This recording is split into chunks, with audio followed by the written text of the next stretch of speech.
Hello students, स्वागत है आपका हमारे यूट्यूब चैनल यश लाल एग्ज़ाम्स पॉइंट में। और आपके लिए यह वीडियो बहुत ही महत्वपूर्ण साबित होगी, क्योंकि इस वीडियो में कक्षा 10 के सामाजिक विज्ञान के अर्थशास्त्र से बहुत ही महत्वपूर्ण और चुनिंदा प्रश्न लेकर आए हैं, जो बोर्ड परीक्षा में बार बार पूछे गए हैं। तो वीडियो को लास्ट तक ज़रूर देखिएगा और चैनल को लाइक और सब्सक्राइब करना न भूलिएगा, ताकि ऐसे ही वीडियो आपको मैथ्स, साइंस, हिंदी और अन्य सब्जेक्ट के मिलते रहें। तो चलिए बिना देर किए वीडियो को शुरू करते हैं। वीडियो का पहला प्रश्न है, निम्नलिखित में से कौन प्राथमिक क्षेत्र के अंतर्गत आता है? निम्नलिखित में से कौन प्राथमिक क्षेत्र के अंतर्गत आता है? ऑप्शन है ए खनन, बी विनिर्माण, सी सूचना और डी बैंकिंग। आपको बताना है कि प्राथमिक क्षेत्र के अंतर्गत कौन आता है? खनन, विनिर्माण, सूचना और बैंकिंग। तो इसमें जो सही ऑप्शन है वो होगा खनन, क्योंकि प्राथमिक क्षेत्र के अंतर्गत विनिर्माण नहीं आता है, सूचना नहीं आता है, बैंकिंग नहीं आता है। जो विनिर्माण आता है यह द्वितीय क्षेत्र से आता है, सूचना जो है तृतीय क्षेत्र से आता है और बैंकिंग जो है यह तृतीय क्षेत्र से आता है। तो इस प्रश्न का सही आंसर है खनन, यानी कि खनन प्राथमिक क्षेत्र के अंतर्गत आता है। चलिए अगले प्रश्न की ओर चलते हैं। निम्नलिखित में से कौन सा व्यक्ति अर्थव्यवस्था के प्राथमिक क्षेत्र से संबंधित है? निम्नलिखित में से कौन सा व्यक्ति अर्थव्यवस्था के प्राथमिक क्षेत्र से संबंधित है? इसमें ए है मछुआरा, बी है शिक्षक, सी है डाकिया और डी है व्यापारी। तो इसका सही आंसर होगा मछुआरा। इसका सही आंसर होगा मछुआरा, यानी कि मछुआरा जो है अर्थव्यवस्था के प्राथमिक क्षेत्र से संबंधित है। चलिए हम बता दें कि प्राथमिक क्षेत्र से क्या आशय है। प्राथमिक क्षेत्र से क्या आशय है? तो प्राथमिक क्षेत्र इसके अंतर्गत प्राकृतिक संसाधनों को प्राथमिक उत्पादों में परिवर्तित किया जाता है। इसे कृषि व सहायक क्षेत्र भी कहते हैं। इसमें कृषि, डेयरी, मत्स्य पालन, खनन, तेल एवं गैस की निकासी इत्यादि को शामिल किया जाता है।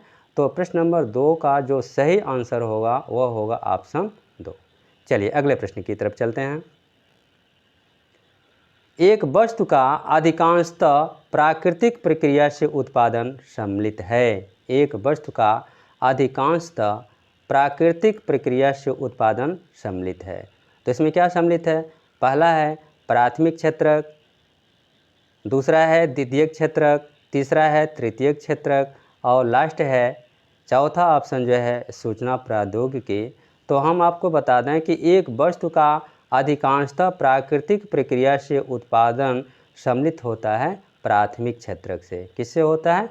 प्राथमिक क्षेत्रक से। जैसा कि मैंने अभी बताया है कि प्राथमिक क्षेत्र के अंतर्गत ऐसे उद्योग आते हैं जिसमें प्राकृतिक संसाधनों का प्रयोग करके हम किसी वस्तु का उत्पादन करते हैं। चलिए अगले प्रश्न की तरफ चलते हैं। औद्योगिक क्रियाओं को किस आर्थिक क्षेत्र के अंतर्गत रखा जाता है? औद्योगिक क्रियाओं को किस आर्थिक क्षेत्र के अंतर्गत रखा जाता है? ए है प्रथम क्षेत्रक, बी है द्वितीय क्षेत्रक, सी है तृतीय क्षेत्रक और डी है चतुर्थ क्षेत्रक। तो इसमें हमको देखना है कि औद्योगिक क्रियाओं को किस आर्थिक क्षेत्र के अंतर्गत रखा जाता है।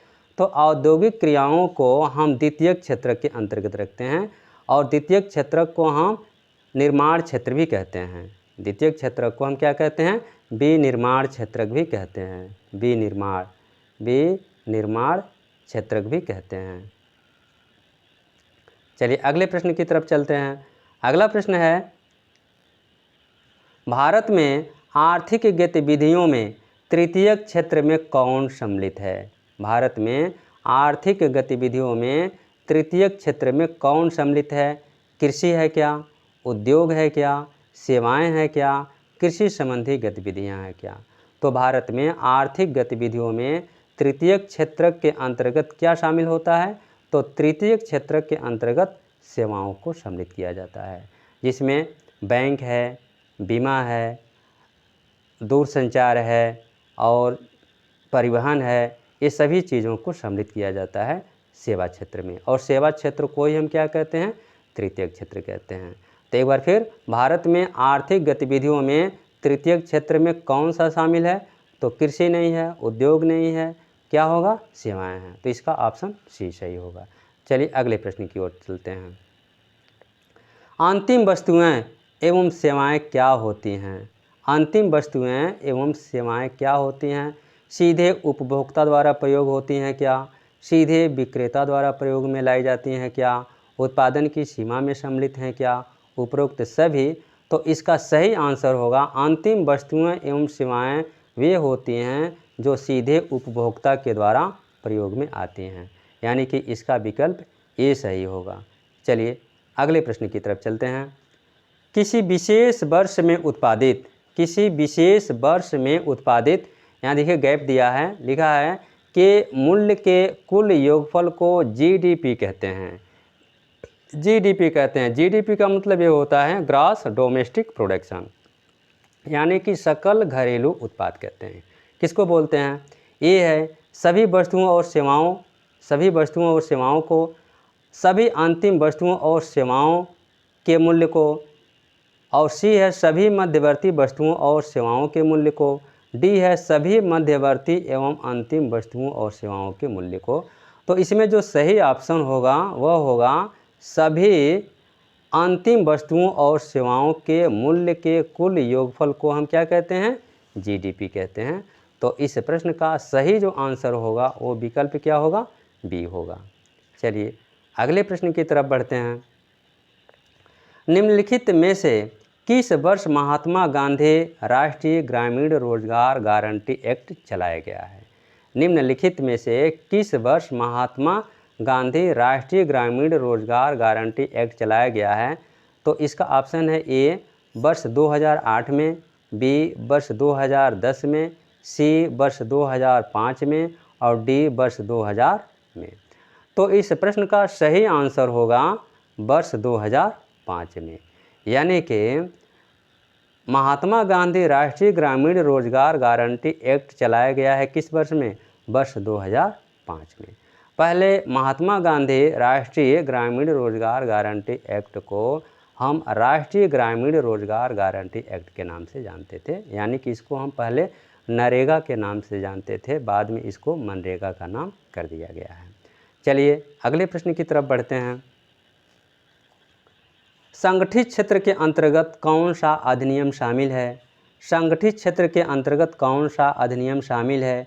पहला है कारखाना अधिनियम, दूसरा है मजदूरी अधिनियम, तीसरा है ग्रेच्युटी अधिनियम और डी है ये सभी। तो संगठित क्षेत्र किसे कहते हैं? यानी कि ऐसा क्षेत्र जो सरकार के नियंत्रण में रहता है, यानी कि जो भी नियम है, जो भी कानून है सरकार के द्वारा संचालित होते हैं, तो ऐसे क्षेत्र को हम क्या कहते हैं?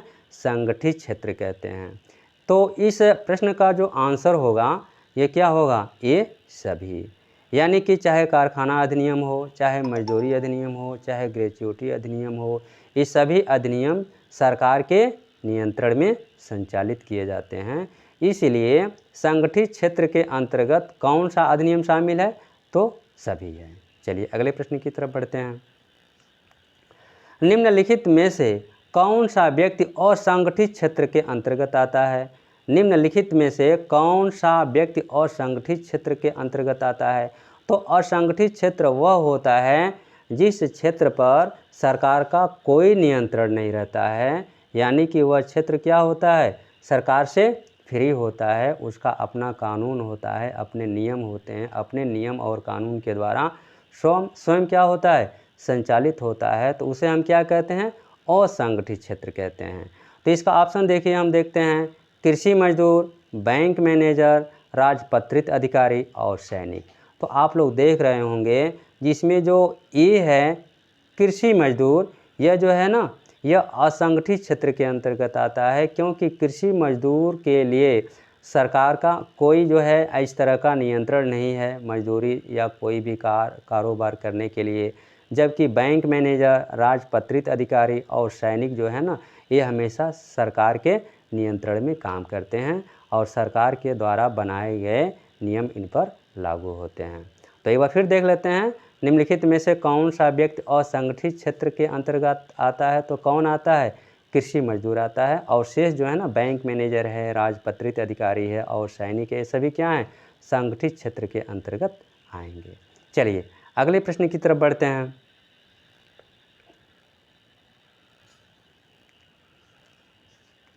भारत में जीविका का प्रमुख स्रोत है, भारत में जीविका का प्रमुख स्रोत है, उद्योग है क्या, कृषि है क्या, व्यवसाय है क्या, इनमें से कोई नहीं। तो भारत में जीविका का प्रमुख स्रोत कृषि है। प्रमुख स्रोत क्या है? कृषि है, क्योंकि आप लोग जानते हैं कि भारत एक कृषि प्रधान देश है और भारत की सबसे अधिक कार्यशील जनसंख्या कृषि उद्योग से संबंधित है या कृषि उद्योग में लगी हुई है। इसलिए भारत का जीविका का जो प्रमुख स्रोत है वो क्या है? कृषि है। चलिए अगले प्रश्न की तरफ चलते हैं। निम्नलिखित में से कौन सा संगठित क्षेत्र का लाभ है? निम्नलिखित में से कौन सा संगठित क्षेत्र का लाभ है? तो संगठित क्षेत्र मैंने बताया है, ऐसा क्षेत्र जो सरकार के नियंत्रण में काम करता है, सरकार के द्वारा बनाए गए नियम क्या होते हैं उस पर लागू होते हैं। तो इसमें है, निम्नलिखित में से कौन सा संगठित क्षेत्र का लाभ है?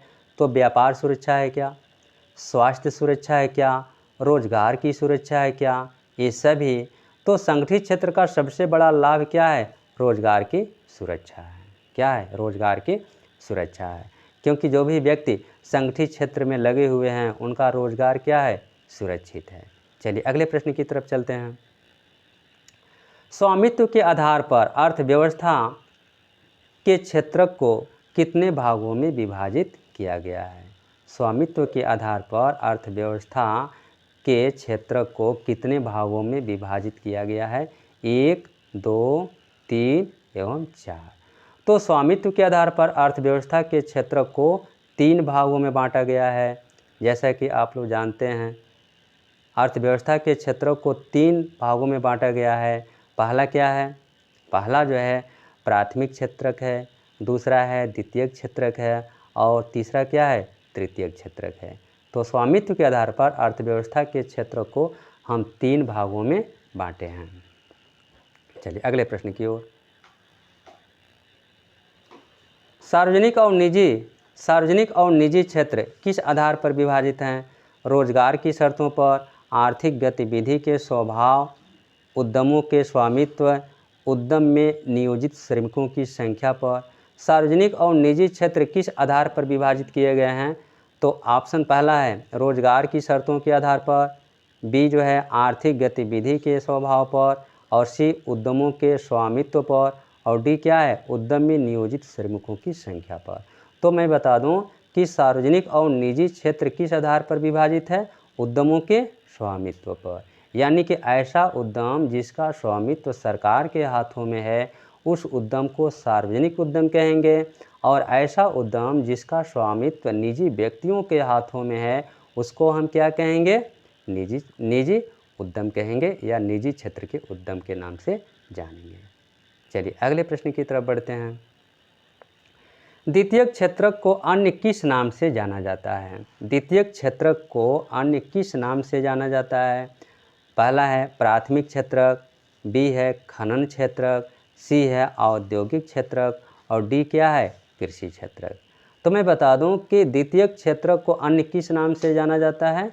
औद्योगिक क्षेत्रक के नाम से जाना जाता है। द्वितीयक क्षेत्रक को हम किस नाम से जानते हैं? औद्योगिक क्षेत्रक के नाम से जानते हैं। इसका एक नाम क्या है? विनिर्माण क्षेत्र है। क्या है? विनिर्माण क्षेत्र है। और ए, बी और डी ये सभी क्या हैं? प्राथमिक क्षेत्रक से संबंधित हैं। चलिए अगले प्रश्न की तरफ चलते हैं। वर्ष 2017-18 में द्वितीयक क्षेत्रक में कितने प्रतिशत श्रम को रोजगार प्राप्त था? वर्ष 2017-18 में द्वितीयक क्षेत्रक में कितने प्रतिशत श्रम को रोजगार प्राप्त था? ए है 49%, बी है 11%, सी है 15% और डी है 25%। तो इसका सही आंसर होगा क्या? 25%। यानी कि वर्ष 2017-18 में द्वितीयक क्षेत्र में यानी कि विनिर्माण क्षेत्र में, औद्योगिक क्षेत्र में कितने प्रतिशत श्रम को रोजगार प्राप्त था, यानी कि देश में कितने % श्रमिकों को रोजगार दिया गया था द्वितीयक क्षेत्र में? तो 25%। चलिए अगले प्रश्न की तरफ बढ़ते हैं। ग्रीन इंडिया मिशन किस वर्ष आरंभ किया गया? ग्रीन इंडिया मिशन किस वर्ष आरंभ किया गया? ए है सन 2013 में, बी है सन 2012 में, सी है सन 2014 में और डी है सन 2011 में। तो इसका सही आंसर क्या होगा? सन 2014 में। ग्रीन इंडिया मिशन किस वर्ष आरंभ किया गया था? सन 2014 में। अब ग्रीन इंडिया मिशन है क्या? ग्रीन इंडिया मिशन सरकार के द्वारा उठाया गया एक कदम है, एक पहल है, जिसमें लगातार जो वनों की संख्या कम हो रही है उसको क्या करना है? वनों का भाग जो है बढ़ाना है और जो पर्यावरण जो है मानव जीव के लिए जो है प्रतिकूल होता जा रहा है उसको क्या करना है? जीवन के अनुकूल बनाना है। ऐसे मिशन को हम ग्रीन इंडिया के नाम से जानते हैं और ग्रीन इंडिया मिशन कब प्रारंभ हुआ? वर्ष 2014 में। चलिए अगला प्रश्न। निम्न में से किसको कृषि क्षेत्र कहते हैं? निम्न में से किसको कृषि क्षेत्र कहते हैं? प्राथमिक क्षेत्र को कहते हैं क्या? द्वितीयक क्षेत्र को कहते हैं क्या? तृतीयक क्षेत्र को कहते हैं क्या? चतुर्थ क्षेत्र को कहते हैं क्या? तो जो कृषि क्षेत्र है वह किस नाम से जाना जाता है? प्राथमिक क्षेत्र। या हम कह सकते हैं कि प्राथमिक क्षेत्र को हम कृषि क्षेत्र भी कहते हैं, यानी कि इसका ऑप्शन ए सही है। चलिए अगले प्रश्न की तरफ बढ़ते हैं। सार्वजनिक उद्यम का स्वामित्व निम्नलिखित में से किसके पास होता है? सार्वजनिक उद्यम का स्वामित्व निम्नलिखित में से किसके पास होता है? तो मैंने अभी अभी बताया है कि ऐसा उद्यम जिसका स्वामित्व सरकार के पास होता है, सरकार के हाथों में होता है, उसे हम क्या कहते हैं? सार्वजनिक उद्यम कहते हैं। क्या कहते हैं? उसको हम सार्वजनिक उद्यम कहते हैं। तो यहाँ विकल्प में क्या है? विकल्प में है ए निजी स्वामित्व, बी है सरकार और सी है सरकार और निजी हाथों में, डी है इनमें से कोई नहीं। तो सार्वजनिक उद्यम का स्वामित्व सरकार के हाथों में होता है या सरकार के पास होता है। चलिए अगला प्रश्न देखते हैं हम। निम्नलिखित में से कौन सी आर्थिक गतिविधियां तृतीयक क्षेत्र में नहीं आती हैं? क्या इसमें हमको ध्यान देना है? पूछ रहा है कि निम्नलिखित में से कौन सी आर्थिक गतिविधियां तृतीयक क्षेत्र में नहीं आती हैं? तो क्या नहीं आती है तृतीयक क्षेत्र में? तो बैंकिंग जो है तृतीयक क्षेत्र में आता है। मधुमक्खी पालन जो है तृतीयक क्षेत्र में नहीं आता है, ये प्राथमिक क्षेत्र में आता है। और सी है अध्यापक जो अपनी सेवाएं प्रोवाइड करता है वह तृतीयक क्षेत्र में आता है। और किसी कॉल सेंटर में काम करना, यानी कि कोई व्यक्ति जो है कॉल सेंटर में अपनी सेवा प्रोवाइड कर रहा है तो वह तृतीयक क्षेत्र में आता है। यानी कि तृतीयक क्षेत्र से आशय ऐसे क्षेत्र से है जिसमें हम वस्तुओं का प्रोडक्शन नहीं करते हैं, हम क्या करते हैं? सेवाओं को प्रोवाइड करते हैं। यानी कि तृतीयक क्षेत्र में मधुमक्खी पालन नहीं आता है। बैंकिंग, अध्यापक और किसी कॉल सेंटर में काम करना ये क्या है? तृतीयक क्षेत्र में आता है। इसलिए प्रश्न नंबर 20 का जो सही आंसर होगा वह विकल्प बी होगा, मधुमक्खी पालन। चलिए